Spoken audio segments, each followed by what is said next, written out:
இல்லைங்க, இல்லை, இந்த வாக்குரிமை இருக்கிறவங்க அனைவருமே கட்டாயம் வந்து ஓட்டு போடணும். நாம் வந்து ஓட்டு போட்டோம் அப்படின்னு சொல்றதுல ஒரு மரியாதை, ஒரு கௌரவம். நான் ஓட்டு போடல அப்படின்னு சொல்றதுல மரியாதையும் இல்லை, கௌரவம் இல்லை. தயவு செஞ்சு எல்லாரும் ஓட்டு போடுங்க.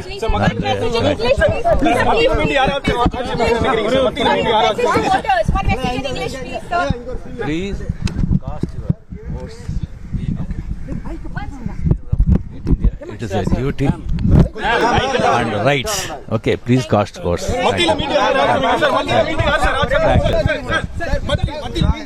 Thank you.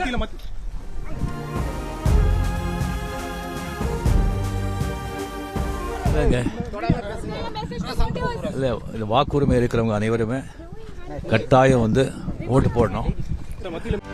செய்திகளை உடனுக்குடனும் துல்லியமாகவும் தெரிந்து கொள்ள சப்ஸ்கிரைப் பண்ணுங்க.